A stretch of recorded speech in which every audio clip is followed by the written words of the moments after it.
The scream cut through the cold night air like a blade, and Daniel Hartley froze in the middle of the empty street, his tired legs suddenly alert with fear. He had just finished a 14-hour shift at the packaging warehouse, and every muscle in his body begged him to keep walking, to go straight home to his small apartment, where his 6-year-old daughter Lily was sleeping under the watch of an elderly neighbor. But the scream came again, sharper this time, from the narrow alley beside the closed bar on Fenwick Street.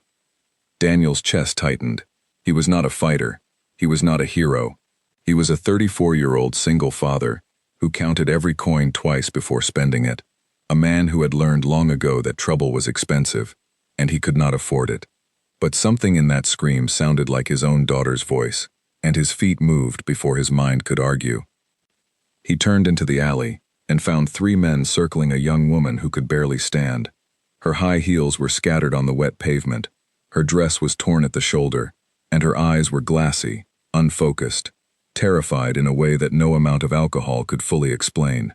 One of the men grabbed her wrist and yanked her forward, laughing at something Daniel could not hear over the pounding of his own heartbeat. Daniel did not think about the consequences. He did not think about his empty bank account or his daughter waiting for him at home. He stepped into the light of the flickering street lamp and said, in a voice steadier than he felt, that the woman was coming with him, and nobody was going to stop that from happening. The men laughed at first, sizing him up in his worn work jacket and scuffed boots. But there was something in Daniel's stance, something forged by years of carrying heavy crates and lifting more weight than his body should allow, that made them hesitate. Words were exchanged. Threats were made. For a few unbearable seconds, the alley felt like it might explode into chaos. Then, just as quickly as it began, the men backed away, muttering curses, disappearing into the darkness like smoke. Perhaps it was the 2 passing cars that slowed down. Perhaps it was the sudden sound of a distant siren. Whatever the reason, Daniel found himself alone with the young woman, who swayed on her feet and then collapsed forward into his arms. He caught her instinctively, her full weight falling against his tired shoulders. Up close, he could see she was young, maybe 25, with expensive-looking jewelry and a designer handbag that had been thrown carelessly to the ground. This was not someone from his world. Her clothes alone probably cost more than his monthly rent. For a moment, Daniel considered calling the police and simply waiting until help arrived. But the street was empty, the night was cold, and she was shivering uncontrollably, her lips beginning to turn a pale shade of blue. He made a decision that would change the course of his life, though he had no way of knowing it yet. He lifted her gently, one arm under her knees and one behind her back, and began the long walk to his apartment 3 blocks away. She murmured something incoherent as he walked, her head resting against his chest. He told her, quietly, that she was safe now, that nobody was going to hurt her, though he doubted she could understand a single word. The streets were silent except for the sound of his own footsteps and her uneven breathing. When he finally reached his building, he had to balance her carefully against the wall while he fumbled for his keys with one hand. The elderly neighbor, Mrs. Okafor, opened her door to check on the noise and gasped when she saw the state of the young woman in Daniel's arms. He explained quickly what had happened, and though Mrs. Okafor's eyes were full of worry, she nodded and told him to bring the girl inside before the whole hallway woke up. Daniel laid the woman down on his old but clean couch, the same couch where Lily liked to build blanket forts on lazy weekends. He covered her with the only spare blanket he owned and placed a bucket beside her, just in case. He checked on Lily first, brushing a strand of hair from his daughter's sleeping face, relieved to find her peacefully dreaming, unaware of the drama unfolding in the next room. Then he returned to the living room and sat in the old armchair across from the couch, watching the stranger breathe. He had heard stories about people who drank too much and choked in their sleep, and the thought terrified him enough to keep his eyes open, despite the exhaustion pulling at every part of his body. He made a cup of weak tea, more to keep himself awake than for any real enjoyment, and settled in for what he suspected would be a very long night. Around 3 in the morning, the young woman began to stir, her fingers twitching against the blanket. She mumbled a name Daniel did not recognize, then fell silent again. He wondered who she was, where she had come from, and why 3 dangerous men had cornered her in an alley on a Tuesday night. But mostly, he wondered how he was going to explain any of this if she woke up frightened and confused in a stranger's apartment. He did not sleep that night. Instead, he sat quietly, listening to the soft ticking of the clock on the wall and the occasional creak of the old building settling around him. Outside, the city continued its restless hum, indifferent to the small, quiet act of kindness happening inside apartment 4B. Daniel had no idea that this single decision, made in a moment of instinct rather than calculation, was about to unravel everything he thought he knew about his ordinary, difficult life. As the first gray light of morning began to creep through the thin curtains, the young woman's eyes fluttered open, and Daniel braced himself for whatever was about to happen next. Claire Whitfield woke up with a pounding headache and a wave of confusion so strong it took her several seconds to remember her own name. She stared at an unfamiliar ceiling, cracked in one corner, with a faint water stain shaped like a crescent moon. The apartment smelled of instant coffee and something warm, maybe oatmeal. This was not her bedroom. This was not her world. She sat up too quickly, and the room spun violently. A man she had never seen before sat in a chair a few feet away, watching her with cautious, tired eyes. He looked like he had not slept at all. His clothes were plain, worn at the edges, the kind of clothes that suggested hard physical labor rather than an office job. For a terrifying moment, Claire's mind jumped to the worst possible conclusions. Before she could speak, the man raised both hands slowly, as if approaching a frightened animal, and told her in a calm, gentle voice that she was safe, that nothing had happened to her overnight, except that he had let her sleep it off on his couch. He introduced himself as Daniel and explained, briefly and without drama, how he had found her surrounded by 3 men in an alley and had chosen to bring her somewhere warm rather than leave her on the street. Claire's first instinct was suspicion. She had grown up being warned about strangers, about people who wanted things from someone with her kind of money, though nothing about this cramped, humble apartment suggested Daniel knew anything about her family's wealth. She glanced around the room again, this time really looking. A child's crayon drawings were taped to the refrigerator door, stick figures holding hands under a yellow sun. A pair of small pink shoes sat neatly by the entrance. The pantry, visible through a half-open cupboard, held only a few cans and a half-empty bag of rice. Something shifted in her chest as she pieced together the picture. This was not a man looking for an opportunity. This was a man who had almost nothing, who had still chosen to give up his own bed, his own comfort, his own sleep, for a stranger who could have been dangerous, or difficult, or simply ungrateful. She asked him, quietly, why he had done it. Daniel shrugged, as though the answer was obvious. He said that if it had been his daughter out there, alone and afraid, he would have wanted someone to do the same for her. He did not ask for anything in return, did not hint at needing money or thanks, did not even ask her full name. He simply offered her a glass of water and told her that when she felt strong enough, he would help her call a taxi. Claire drank the water in silence, studying him. She noticed the exhaustion in his eyes, the calluses on his hands, the careful, protective way he glanced toward the closed bedroom door where, she assumed, his daughter was still sleeping. There was a dignity in him that she rarely encountered in the circles she usually moved in, circles filled with people who measured worth by the size of a bank account or the brand of a watch. She told him her name was Claire and nothing more. She did not mention her father, did not mention the company that carried her family name across half the city, did not mention the security team that was probably searching for her at that very moment. Something told her that revealing any of that would change the way Daniel looked at her, and for reasons she could not fully explain, she did not want that to happen yet. When she felt steady enough to stand, Daniel walked her downstairs and hailed a taxi from the corner, insisting on paying the fare himself despite her protests. He pressed a few crumpled bills into the driver's hand, money that Claire suspected represented a meaningful portion of what he had left for the week.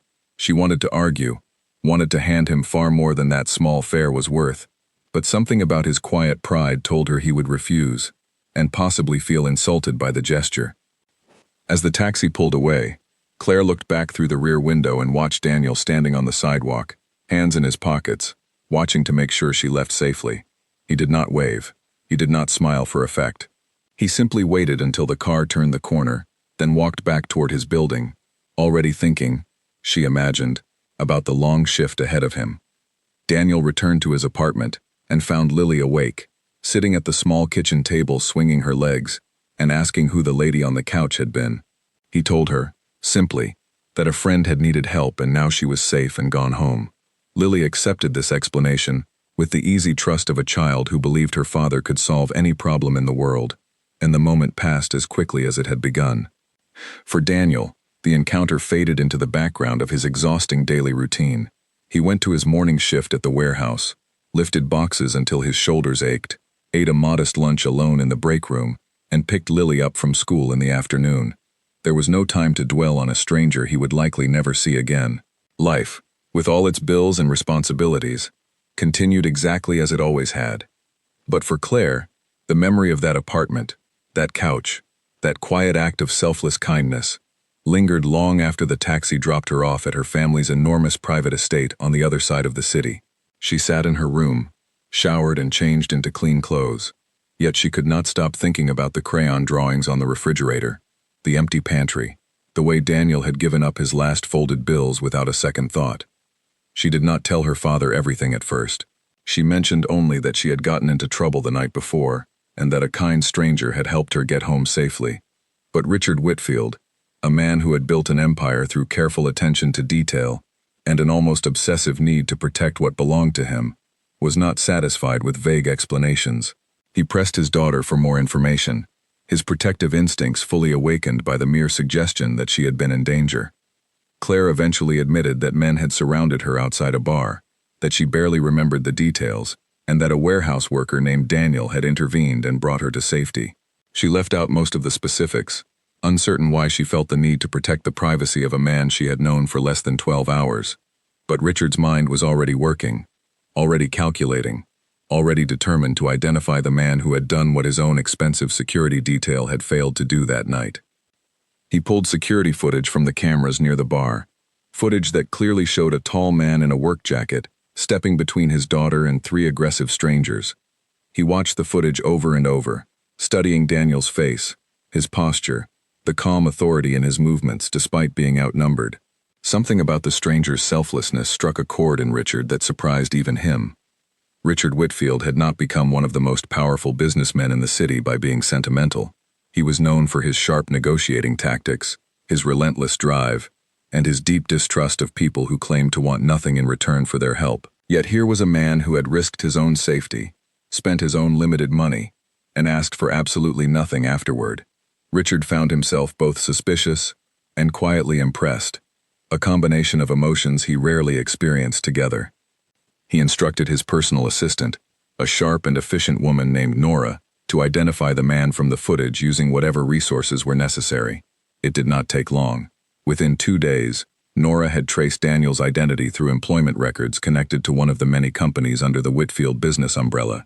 The warehouse where Daniel worked, it turned out, was owned by a logistics company that Richard Whitfield had acquired years earlier, a small detail that would soon turn Daniel's entire world upside down. When Nora delivered this information, Richard sat in silence for a long moment, staring at the printed employment file on his desk. Daniel Hartley, 34 years old, single father, employed as a warehouse loader for the past 3 years, consistently rated as reliable and hardworking by his supervisors, currently living in a modest apartment on the east side of the city. A man with almost nothing to his name, who had still given everything he had to protect a stranger. Richard closed the file and made a decision. He would not send a message through an assistant. He would not offer a reward through the mail or a phone call. He would go himself, in person, to the warehouse where Daniel worked, and he would look this man in the eyes to understand exactly who had saved his daughter's life. Meanwhile, Daniel had no idea that his ordinary Tuesday night had set into motion a chain of events that would soon bring one of the city's most powerful men directly to his workplace. He continued his routine, unaware that eyes far more influential than he could imagine were now watching his every move, piecing together the story of a poor single father whose quiet act of decency was about to collide, without warning, with a world of wealth and power he never could have anticipated. The following Thursday began like any other for Daniel. He clocked in at the warehouse exactly on time, exchanged a few tired jokes with his coworker Peter about the endless mountain of boxes waiting to be sorted, and settled into the familiar rhythm of lifting, scanning, and stacking that had defined his working life for the past 3 years. The warehouse was loud with the sound of forklifts and conveyor belts, and nobody paid much attention when a sleek black car pulled into the loading dock parking lot shortly after 10 in the morning. Word spread through the warehouse floor faster than any official announcement could have traveled. Someone from the front office whispered that the actual owner of the company, a man most employees had only seen in photographs or heard mentioned in hushed, reverent tones, had arrived unannounced and was asking to speak with a specific worker by name. Within minutes, nearly everyone on the floor had heard the rumor, and the name being whispered from mouth to mouth was Daniel Hartley. Peter turned to Daniel with wide, worried eyes and asked what he had possibly done wrong. Daniel felt his stomach drop, his mind racing through every possible mistake he might have made, every safety violation, every missed deadline. He could think of nothing significant enough to warrant a personal visit from the company's elusive owner, a man rumored to be as ruthless in business as he was private in his personal life. A supervisor approached Daniel with a nervous expression and told him he was needed in the small conference room near the front offices, immediately. The walk from the warehouse floor to the front offices felt longer than it ever had before, each step accompanied by the curious, sympathetic, and sometimes fearful glances of his co-workers, all of whom assumed the worst. Daniel wiped his sweating palms on his work pants and tried to steady his breathing as he approached the glass door of the conference room. Inside, seated at the head of a polished table, was a man Daniel recognized immediately, though they had never met. Richard Whitfield's face had appeared in business magazines and news segments for years, always associated with words like powerful, ruthless, and untouchable. Beside him stood Nora, holding a folder, and standing near the window, arms crossed, was Claire, the young woman Daniel had rescued from that alley just days earlier. Daniel's confusion deepened as he processed what he was seeing. The stranger he had helped, the quiet young woman who had left in a taxi without revealing much about herself, was standing in front of him now, dressed in an elegant business suit that suggested wealth and authority, far beyond what her humble words had implied that morning. And beside her sat the man whose name appeared on the very paycheck Daniel received every 2 weeks. Richard studied Daniel for a long moment, his expression unreadable, before finally speaking. He asked Daniel to sit down, his voice calm but carrying an unmistakable weight of authority that filled the entire room. Daniel lowered himself into the chair across the table, his heart pounding, still uncertain whether he was about to be fired, questioned, or something else entirely that he could not yet imagine. Richard Whitfield finally broke the silence by thanking Daniel, plainly and without hesitation, for what he had done for Claire. He explained that he had watched the security footage from that night more times than he cared to admit, and that he had never seen a stranger act with such immediate, selfless courage toward someone he did not know. Daniel, still stunned, mumbled that he had only done what anyone should have done, that Claire needed help and he happened to be there. Richard leaned forward, studying Daniel's face carefully, searching for any trace of calculation or hidden motive. He had spent his entire career surrounded by people who wanted something from him, employees who flattered him for promotions, business partners who smiled while planning betrayal behind his back. He was used to searching for the angle, the hidden agenda, the true cost behind every act of kindness directed his way. But the more he looked at Daniel, the more he became convinced there was no angle here at all. He asked Daniel directly why he had not simply called the police and walked away, why he had taken on the risk and the responsibility of bringing a stranger into his own home, especially with a young daughter sleeping nearby. Daniel answered honestly, explaining that the street had been empty, that Claire had been shivering and in obvious distress, and that he could not bring himself to leave her alone in that condition, even if it meant sacrificing his own rest before an early shift the next morning. Claire, who had remained silent near the window throughout the conversation, finally stepped forward. She told her father that Daniel had not asked for anything, not money, not recognition, not even her full name. She explained how he had paid for her taxi with his own cash, money she suspected he could not easily spare, and how he had waited on the sidewalk until she was safely on her way, before returning to his apartment and his sleeping daughter. Richard sat back in his chair, processing everything he had heard. He was a man who measured people by their actions rather than their words, and Daniel's actions, verified by footage, by his daughter's account, and now by the humble, almost embarrassed way Daniel spoke about that night, told a story of genuine character. It was rare, in Richard's experience, to encounter someone so consistently modest about an act of real bravery. He asked Daniel about his life, his work history, his daughter. Daniel answered each question honestly, without exaggeration or self-pity. describing how his wife had passed away 3 years earlier, leaving him to raise Lily alone, while working whatever hours he could find to keep them both fed and housed. He spoke of the warehouse job with quiet gratitude, acknowledging that it was not glamorous work, but that it paid enough to keep a roof over their heads most months. Richard listened closely, noting the absence of complaint in Daniel's voice, the absence of any attempt to appear more impressive than he was. Many men in Daniel's position, suddenly finding themselves in a room with one of the wealthiest people in the city, might have tried to leverage the moment, hinting at hardships in hopes of sympathy or reward. Daniel did neither. He simply answered the questions asked of him and waited to understand why he had been summoned in the first place. Word of the meeting had already begun spreading through the warehouse, and by the time Daniel finally emerged from the conference room nearly an hour later, a small crowd of co-workers had gathered near the break room, whispering theories about what had happened. Peter rushed toward him immediately, asking if he still had a job, if everything was all right, his face full of genuine concern for his friend. Daniel, still processing the surreal turn his day had taken, explained briefly that the young woman Richard Whitfield had come looking for him about was the same person he had helped a few nights earlier, though he left out most of the details, still uncertain himself about what any of it truly meant for his future. His co-workers reacted with a mixture of disbelief and excitement, several of them clapping him on the back, telling him he was some kind of hero, though Daniel himself did not feel particularly heroic. He felt tired, confused, and increasingly aware that his quiet, predictable life was about to change in ways he could not yet fully predict. That evening, after picking Lily up from school and preparing a simple dinner of rice and vegetables, Daniel sat at his small kitchen table and replayed the conversation in the conference room over and over in his mind. Richard had not offered him anything concrete during the meeting. No job offer, no reward, nothing beyond a firm handshake and a promise that they would speak again soon. But something in the older man's eyes had suggested this was only the beginning of a much longer conversation, one that Daniel was not entirely certain he was prepared for. Lily noticed her father's distracted mood and asked, between bites of rice, whether something bad had happened at work. Daniel forced a reassuring smile and told her that everything was fine, that sometimes grown-up things were simply confusing, and that she should focus on finishing her vegetables instead of worrying about things far beyond her understanding. She accepted this with the easy trust children often extend to their parents, and the evening continued in its usual rhythm of homework, bath time, and a bedtime story read from a worn paperback book borrowed from the local library.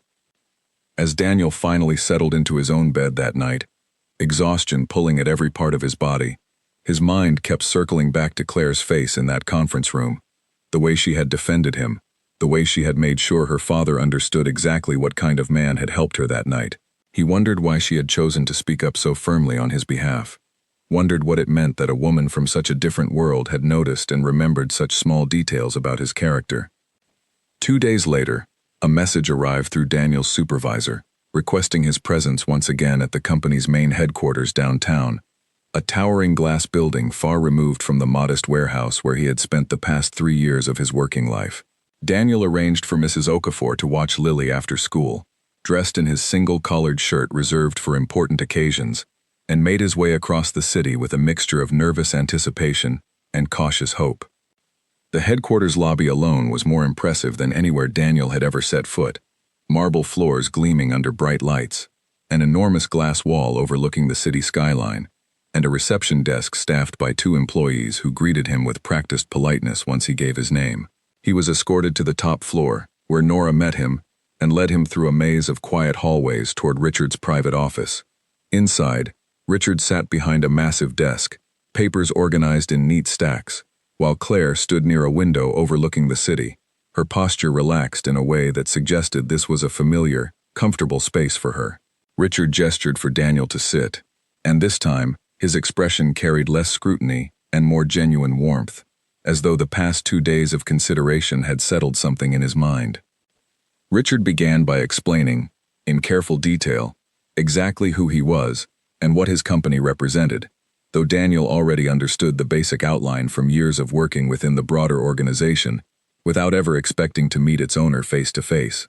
Richard then explained that he did not believe in empty gestures or hollow rewards, that he had spent the last 2 days investigating Daniel's character not to find fault, but to understand whether the man he had met matched the reputation described by everyone who knew him.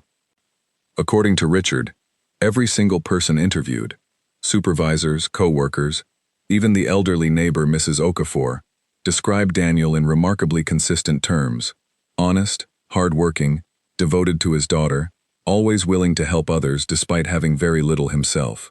Richard admitted this level of consistency was rare, that most people, when investigated closely enough, revealed some flaw or inconsistency between their public reputation and private behavior. Daniel, it seemed, had none. Richard then made an offer that left Daniel momentarily speechless.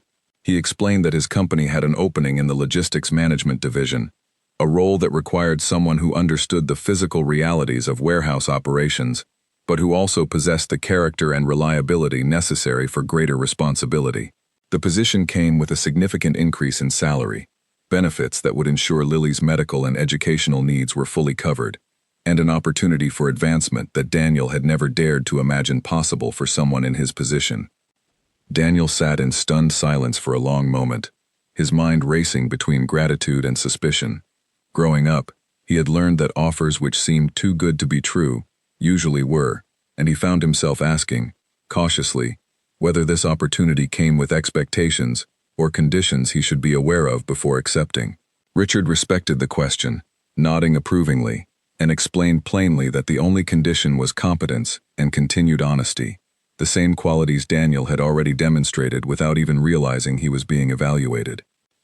Claire spoke up then, adding that her father did not offer positions like this easily or often, that this was not charity, but a genuine recognition of ability and character that had simply never been given the chance to shine in a larger environment. She explained that she had insisted her father meet Daniel properly, not just as the man who saved her, but as someone deserving of an opportunity that matched his evident talent and dedication, regardless of how their initial meeting had come about. Daniel felt a swirl of emotions he struggled to fully process: gratitude, disbelief, a lingering fear that accepting such generosity might somehow backfire or prove too good to last. He thought of Lily, of the cramped apartment, of the years of counting coins and skipping meals so she would never go hungry. He thought of the exhaustion that had become such a permanent companion in his life that he had almost forgotten what it felt like to not be tired. He asked for a single day to consider the offer, wanting to think it through carefully, rather than accepting out of desperation or excitement alone. Richard agreed without hesitation, respecting the caution as further evidence of the same careful, thoughtful character that had impressed him from the very beginning. Daniel left the office that afternoon with his mind spinning, uncertain how he would even begin explaining this turn of events to Lily, uncertain whether the life he had always known was truly about to change so dramatically.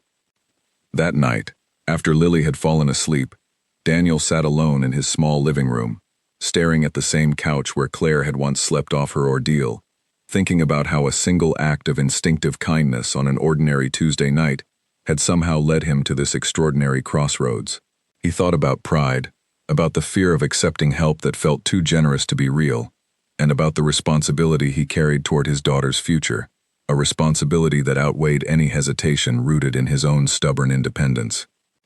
By morning, Daniel had made his decision, though the path ahead remained uncertain, filled with new challenges he could not yet fully anticipate, challenges that would test not only his professional abilities, but his sense of identity, in a world so different from the one he had always known.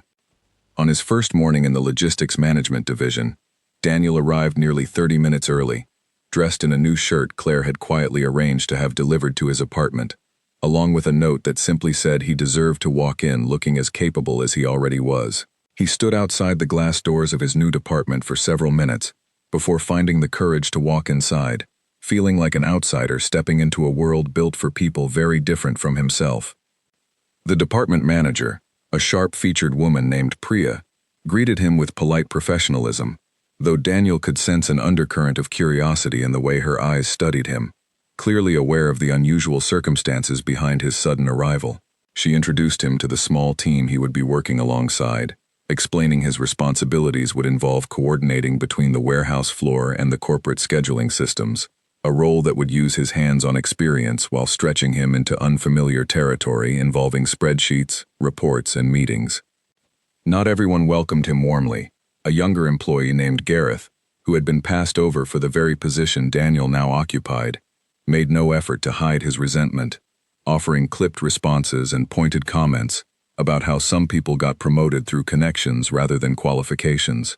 Daniel absorbed the hostility quietly, choosing not to defend himself or explain the true story behind his hiring, understanding that actions over time would speak louder than any explanation he could offer in his first week. He threw himself into learning the new systems with the same determination he had once applied to lifting heavy crates, staying late most evenings to study reports and processes long after his official hours had ended, always careful to leave in time to relieve Mrs. Okafor and tuck Lily into bed himself. The learning curve was steep, and there were moments of genuine frustration, mistakes made in unfamiliar software, confusion during meetings filled with corporate language he had never needed to understand on the warehouse floor. Claire visited the department more frequently than her official role required, ostensibly checking on operational matters, but often finding excuses to stop by Daniel's desk, asking how he was adjusting, offering small pieces of advice about navigating the company culture. Their conversations grew longer and more personal with each visit, moving beyond polite professional exchanges into genuine curiosity about each other's lives, interests, and the paths that had brought them to this unlikely intersection. She learned about Lily's love of drawing, about Daniel's late wife, and the quiet grief he still carried, carefully managed but never fully healed. He learned about Claire's complicated relationship with her father's wealth, the pressure of being expected to inherit responsibilities she had never fully chosen for herself, and the isolation she sometimes felt surrounded by people who valued her primarily for her family name, rather than who she actually was as a person. One afternoon, during a rare lull between meetings, Claire asked Daniel if she could meet Lily properly, explaining that she wanted to thank the little girl whose father had shown such extraordinary kindness on a night when she desperately needed it. Daniel hesitated, protective of his daughter's routine and wary of introducing too much change too quickly into her young life, but eventually agreed to a simple visit to the neighborhood park where Lily liked to play after school. The meeting went better than Daniel had anticipated. Claire arrived in casual clothes, nothing like the polished business attire he had grown accustomed to seeing at the office, and spent nearly an hour pushing Lily on the swings, listening intently to the elaborate stories Lily invented about the dragons and princesses populating her imagination. Watching them together, Daniel felt something shift inside his chest, a warmth he had not allowed himself to feel since his wife's passing, tentative and unfamiliar but undeniably real. Meanwhile, in a very different part of the city, the three men from the alley outside the bar had not forgotten the night their plans had been interrupted by a stranger in a work jacket. Their leader, a man known on the street only as Vance, had spent the following weeks nursing his wounded pride, furious that a warehouse worker had humiliated him in front of his associates. When word eventually reached him, through connections that stretched into corners of the city he preferred to keep hidden, that the woman he had targeted was the daughter of Richard Whitfield, his fury transformed into something far more calculating. Vance recognized an opportunity buried within his anger. If the young woman he had cornered that night was truly the daughter of one of the city's wealthiest men, then perhaps there was money to be made from the situation, whether through blackmail, extortion, or some darker scheme he had not yet fully formed. He began quietly gathering information, watching the warehouse from a distance, tracking Daniel's new routine after his sudden promotion became apparent through changes in his schedule and appearance. Daniel remained completely unaware that he and his family were being watched, focused instead on the steady progress he was making in his new role and the growing warmth developing between himself and Claire. He continued to visit Mrs. Okafor's apartment for coffee, continued to walk Lily to school each morning, continued to live his life with the same careful, grounded routine that had defined him for years, unaware that danger was quietly circling closer with each passing day. 3 weeks into his new position, Daniel successfully identified and resolved a costly inefficiency in the warehouse-to-delivery pipeline that had been overlooked by previous managers for nearly a year, saving the company a substantial amount of money through practical adjustments that only someone with genuine floor-level experience could have recognized. Richard, upon reviewing the report, felt a renewed sense of confidence in his decision to bring Daniel into the organization, recognizing that his instincts about the man's character had translated directly into tangible professional value. Priya, initially cautious about Daniel's unconventional path into the department, began assigning him increasingly important projects, impressed by his work ethic and his ability to bridge communication gaps between the corporate offices and the warehouse staff, gaps that had frustrated the department for years. Even Gareth's hostility began to soften slightly, worn down by Daniel's consistent patience and his refusal to respond to provocation with anything other than calm professionalism. Lily, meanwhile, had begun asking about Claire with increasing frequency, wondering when the nice lady from the park would visit again, innocently oblivious to the complicated emotional territory her father was navigating. Daniel found himself smiling more often, humming quietly while preparing breakfast, allowing himself small moments of hope that he had not permitted himself since his wife's death, though a lingering caution kept him from fully trusting that his good fortune would last. That caution proved warranted sooner than he expected. One evening, walking home from the bus stop after a late meeting, Daniel noticed a car parked across from his apartment building that he did not recognize, its engine running, its windows tinted despite the fading evening light. He paused, an old instinct from years of navigating rough neighborhoods alone alerting him to potential danger, but the car pulled away before he could get a clear look at its occupants. He mentioned the incident briefly to Claire the next day, more out of casual conversation than genuine concern, but her reaction surprised him. Her expression tightened, and she immediately asked him to describe the car in detail, questions that revealed a level of worry, disproportionate to what Daniel had assumed was an unremarkable observation. When he pressed her about her reaction, she admitted, somewhat reluctantly, that she had never told him the full story of what had happened that night in the alley, that the men who had cornered her had seemed organized, dangerous, connected to something larger than a simple random encounter. Daniel felt a cold unease settle over him as Claire explained her fear that those same men might have discovered her identity and, by extension, his own involvement in disrupting whatever they had originally intended that night. She insisted on informing her father immediately, and within hours, Richard had arranged for additional security measures around both Claire's residence and, to Daniel's initial protest, his own modest apartment as well. Daniel resisted the idea of security guards stationed near his home at first, uncomfortable with the intrusion into his private life, and worried about how such an unusual presence might frighten Lily or draw unwanted attention from neighbors. But Richard, in a rare moment of stern insistence, explained that Daniel's safety and his daughter's safety were now directly connected to the situation Claire had found herself in that night, whether Daniel liked it or not, and that refusing protection would only leave both of them more vulnerable to whatever these men might be planning. Over the following days, the sense of unease deepened. Nora discovered, through careful investigation, that a man matching Vance's description had been asking questions around the neighborhood near Daniel's apartment building, inquiring about his schedule, his daughter's school, details that suggested far more than idle curiosity.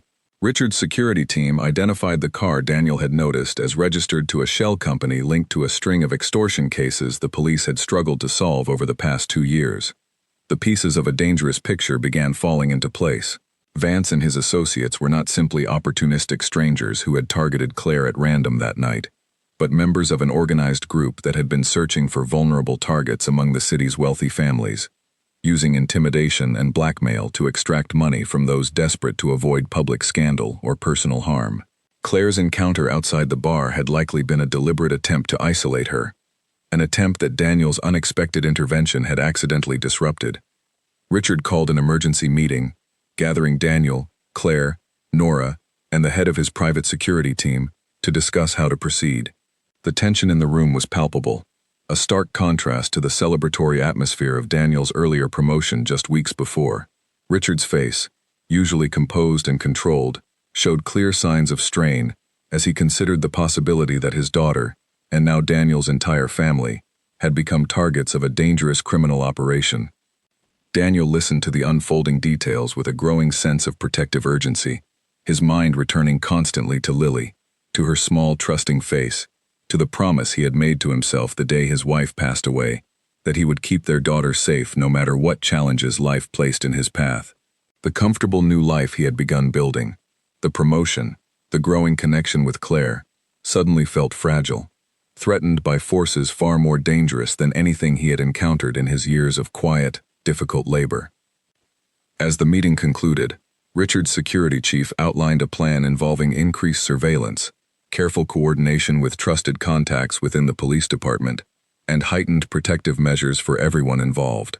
But even as the plan took shape, an unsettling question lingered in the room, unspoken but clearly understood by everyone present. Vance and his associates had already proven themselves willing to act boldly, and there was no guarantee that increased security alone would be enough to stop whatever they were planning next. Daniel left the meeting that evening with a heavy weight settled over his chest, walking quickly through the darkening streets toward Mrs. Okafor's apartment to collect Lily, his eyes scanning every parked car, every shadowed doorway, with a wariness that had not been necessary just weeks earlier. The quiet, ordinary life he had fought so hard to maintain for his daughter's sake now felt suddenly, terrifyingly uncertain. And Daniel understood, with growing dread, that the danger circling his family was only beginning to close in. 2 nights later, the danger that had been circling from a distance finally closed in without warning. Daniel had just finished putting Lily to bed, reading her favorite story about a brave little fox, until her eyes finally drifted shut, when he heard a soft knock at his apartment door, unusual for the late hour, and unaccompanied by any message from the security guard normally stationed in the hallway below. He approached the door cautiously, remembering Richard's repeated warnings to never open it without confirming who stood on the other side first. Looking through the small peephole, he saw an unfamiliar man in a delivery uniform holding a package, an ordinary enough sight that nearly convinced Daniel to lower his guard. But something about the man's posture, too still, too watchful, triggered the same instinct that had once pulled Daniel into that alley weeks earlier. Instead of opening the door, Daniel called quietly through it, asking the man to leave the package with the front desk downstairs as usual. There was a pause, longer than a genuine delivery worker would need, before the man mumbled something unconvincing and retreated down the hallway. Daniel's heart pounded as he moved quickly to check on Lily, relieved to find her still peacefully asleep, unaware of anything happening beyond her bedroom door. He immediately called Nora, who alerted Richard's security team, and within minutes, 2 guards arrived to sweep the building, while Daniel stood protectively near Lily's door, refusing to let her out of his sight. The delivery man was gone by the time security reached the lobby, but a review of the building's camera footage confirmed Daniel's instincts had been correct. The man's face, though partially obscured, matched descriptions of one of Vance's known associates. Richard arrived personally within the hour, his usual composed demeanor replaced by visible alarm as he surveyed the hallway and spoke urgently with his security chief. He insisted that Daniel and Lily could not remain in the apartment that night, arranging instead for them to be moved temporarily to a secured guest residence on the Whitfield estate, a decision Daniel initially resisted out of stubborn pride, before ultimately recognizing that his daughter's safety mattered far more than his discomfort with accepting such significant help. The drive across the city that night felt surreal, Lily half asleep in the back seat, wrapped in a blanket, unaware of the danger that had prompted this sudden late-night relocation. Daniel sat rigid with tension, watching the passing streets, replaying the moment at his door over and over, grateful for the instinct that had kept him from opening it, terrified by how close the danger had actually come to his daughter's bedroom. At the estate, Claire met them at the entrance, her face etched with worry, as she helped settle Lily into a comfortable guest room before pulling Daniel aside to speak privately. She apologized repeatedly for the danger her presence in his life had brought upon his family, her voice breaking slightly as she admitted she had never imagined her rescue that night would eventually threaten the safety of the very people who had shown her such genuine kindness. Daniel, despite his own fear and exhaustion, found himself comforting Claire rather than accepting her apology, insisting that none of this was her fault, that the men responsible bore the entire weight of blame for their actions, not the woman they had targeted for their cruelty. In that quiet moment, surrounded by the unfamiliar luxury of the estate's hallway, something between them deepened further, a bond forged not through comfort and ease, but through shared fear and mutual protection. Over the following days, Richard's security team worked closely with trusted police contacts to build a case against Vance and his associates, gathering evidence linking them to a pattern of extortion attempts targeting wealthy families across the city.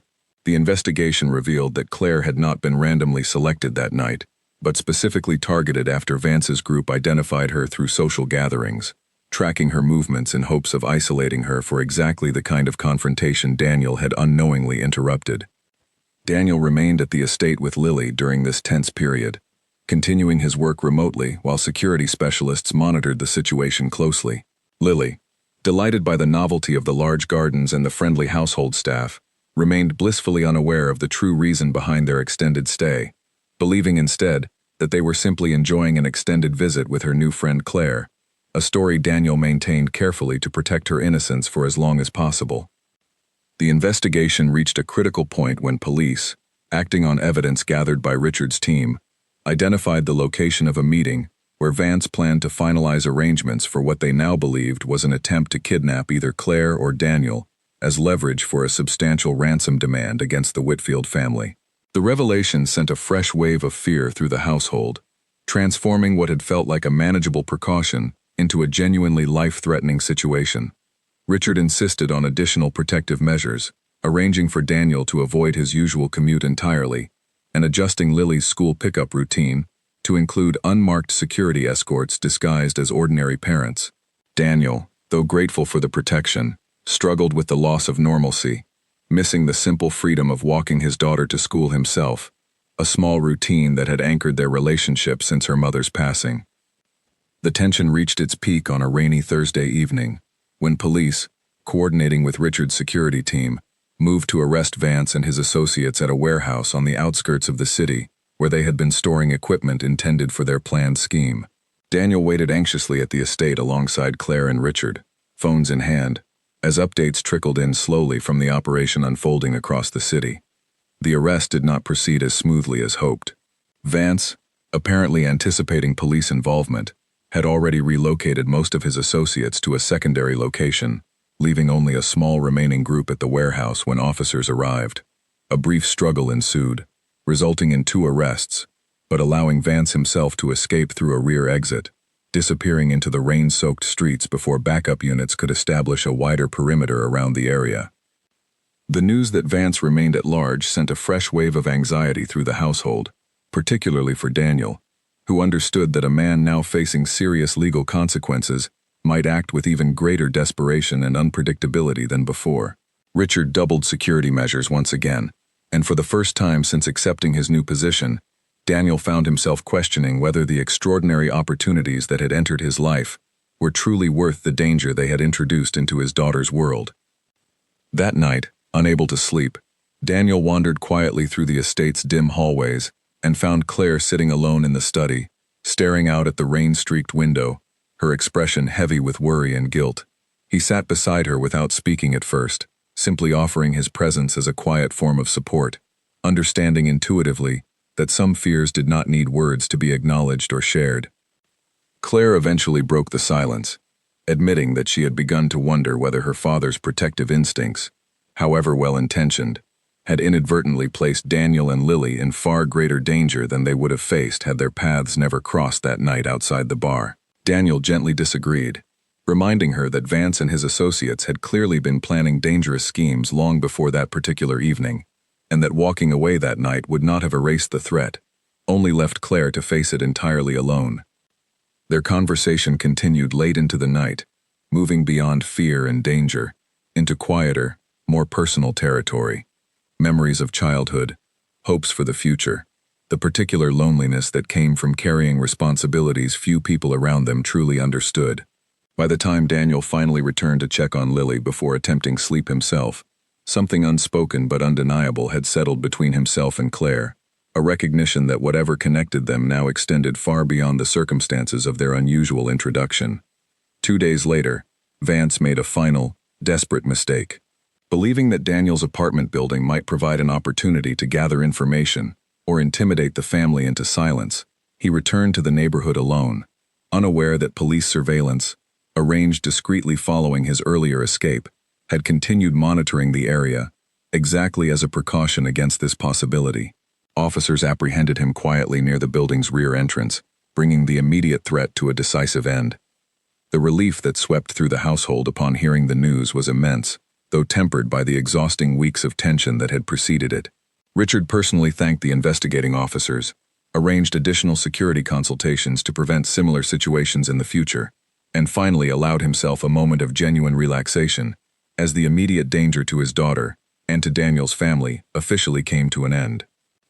Daniel gathered Lily into his arms that evening, holding her perhaps a little longer and a little tighter than usual.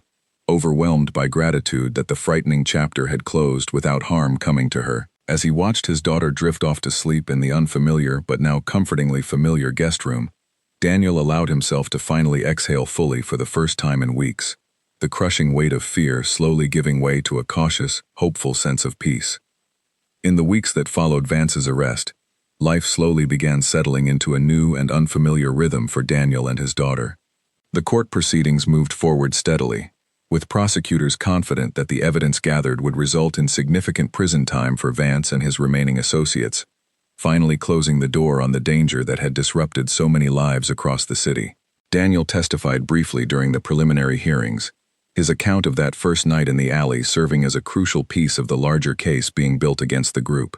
Once the immediate threat had fully passed, Daniel and Lily returned to their own apartment, though Richard insisted on maintaining a modest security presence for several more weeks, out of an abundance of caution.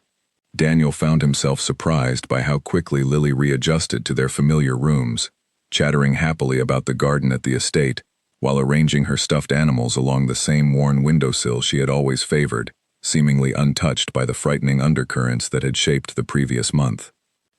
Daniel's work in the logistics division continued to flourish, his contributions increasingly recognized throughout the company as more than simply the product of unusual circumstances surrounding his hiring. Priya began entrusting him with larger projects, and even Gareth, who had initially resented his arrival, eventually approached Daniel privately to acknowledge, somewhat awkwardly, that his early judgments had been unfair, offering a tentative but genuine olive branch that Daniel accepted without hesitation or lingering resentment. His relationship with Claire, meanwhile, had grown steadily since those tense nights at the estate, evolving from cautious friendship into something neither of them had explicitly named, but both clearly understood. She began visiting his apartment regularly, not as a rescued stranger returning out of obligation, but as someone genuinely eager to share ordinary moments, simple dinners, homework help for Lily, quiet evenings spent talking long after Lily had gone to sleep. One Saturday afternoon, several weeks after the danger had fully passed, Claire invited Daniel and Lily to spend the day at the estate, this time under entirely different circumstances than their previous stay.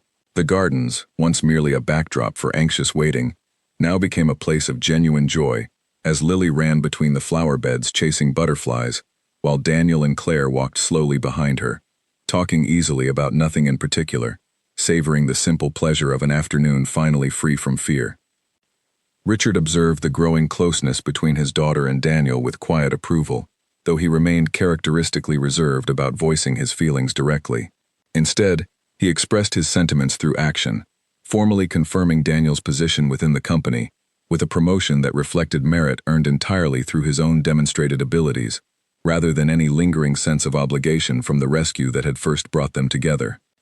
During a private conversation one evening, Richard admitted to Daniel that he had initially worried his gratitude toward him might complicate their working relationship, making it difficult to evaluate his professional contributions objectively.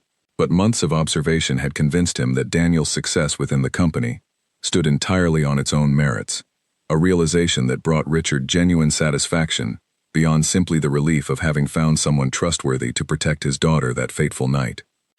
Lily, for her part, had grown deeply attached to Claire, often asking when she might visit again during the days between their gatherings, and eventually beginning to refer to her, with the innocent directness only children possess, in terms that suggested she viewed Claire as far more than simply her father's friend from work. Daniel found himself both moved and slightly nervous by his daughter's easy acceptance, aware that his own feelings for Claire had grown into something he could no longer dismiss as mere gratitude or circumstance. The relationship between Daniel and Claire continued to deepen naturally over the following months, neither rushing forward with grand declarations, nor holding back out of unnecessary caution. They understood, both of them, that the unusual beginning of their connection did not diminish the genuine affection that had grown steadily since that frightening night outside the bar. Claire often remarked, half joking but entirely sincere, that she had never expected the worst night of her life to lead her toward the best relationship she had ever known. Their bond deepened further during a quiet dinner one evening, when Claire finally shared with Daniel the full weight of what that night in the alley had truly meant to her, admitting that she had been struggling privately with anxiety and loneliness, long before Vance and his associates ever targeted her, feelings she had kept hidden behind a composed public image, expected of someone bearing the Whitfield family name. Daniel listened without judgment, offering the same steady, grounded presence that had first drawn her to trust him, understanding intuitively that sometimes the greatest gift one person could offer another was simply the willingness to listen, without trying immediately to fix everything. As the months passed, Daniel's confidence within his new professional world continued to grow, no longer feeling like an outsider navigating unfamiliar territory, but increasingly recognized as a valuable and respected member of the team he had once viewed with intimidation and self-doubt. He approached each new challenge with the same quiet determination that had defined his years of harder physical labor, earning respect not through connections or favoritism, but through genuine competence and unwavering integrity.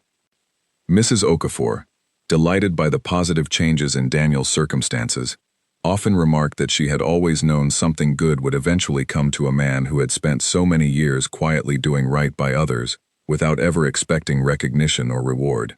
Daniel, humbled by her words, reminded her gently that he had simply done what any decent person should have done that night, though he had slowly come to accept that decency itself, consistently practiced even when difficult, often carried consequences far greater than anyone could anticipate in the moment. On a warm evening nearly a year after that first chaotic night in the alley, Daniel stood in the kitchen of a new home, larger and brighter than the cramped apartment he and Lily had called home for so many difficult years, though still modest compared to the grand estate where Claire had grown up. The new home represented a careful balance struck between his own hard-earned independence and the genuine opportunities that had opened before him, purchased not through charity but through his own steadily growing salary, combined with careful savings accumulated over months of disciplined effort. Lily's laughter echoed from the small backyard, where she played happily with a puppy that Claire had surprised her with weeks earlier, a gift that had delighted the little girl beyond measure, and had further cemented the bond growing steadily between them. Claire herself sat on the back porch steps, watching Lily play with an expression of genuine contentment that Daniel had come to recognize as entirely different from the composed, careful expressions she once wore during their earliest encounters. Daniel stepped outside to join her, settling beside her on the steps as the evening light softened around them, casting long golden shadows across the small but well-tended garden he had planted himself over recent weekends. He thought back, as he often did during quiet moments like this one, to that cold night when instinct alone had pulled him into an alley to help a stranger, never imagining the extraordinary chain of events that single decision would eventually set into motion. Claire reached for his hand, and they sat together in comfortable silence, watching Lily chase the puppy across the grass, her joyful shouts filling the evening air, with a happiness that felt hard-won after the difficult years both Daniel and Claire had separately endured before their paths finally crossed. Neither of them needed words in that moment to understand the depth of gratitude they both felt, not simply for the material comforts that had entered their lives, but for the genuine connection, safety, and belonging they had found in each other. Later that night, after tucking Lily into her new bedroom, decorated with the same crayon drawings that had once hung on a much smaller refrigerator, Daniel stood quietly in the hallway, reflecting on the improbable journey that had brought him to this moment. He thought about the years of struggle, the exhausting shifts, the quiet fear of never being able to provide enough for his daughter's future. He thought about the courage it had taken to step into that alley, not knowing what waited for him, guided only by a simple, unwavering belief that helping someone in danger was always worth the risk. He understood now, with a clarity that had taken months of reflection to fully grasp, that his life had not changed because a wealthy man had rewarded him for a single act of bravery, but because that act of bravery had revealed a character that had always existed within him, patient, honest, and quietly resilient through years of hardship that few people around him had ever fully recognized. Richard Whitfield had not created the man Daniel Hartley had become. He had simply been the first person with the power and resources to notice him. As Daniel finally settled into bed that night, Claire's quiet presence beside him a comforting reminder of how far they had both traveled since that frightening, transformative night. He allowed himself a rare moment of genuine peace, grateful not for the wealth or opportunity that had entered his life, but for the simple, enduring truth that kindness, offered freely and without expectation, had ultimately found its way back to him 100 times over, carried by the daughter who now slept safely down the hall, and the woman whose hand he now held, both of them proof that a single act of decency on an ordinary night could quietly, unexpectedly, change absolutely everything.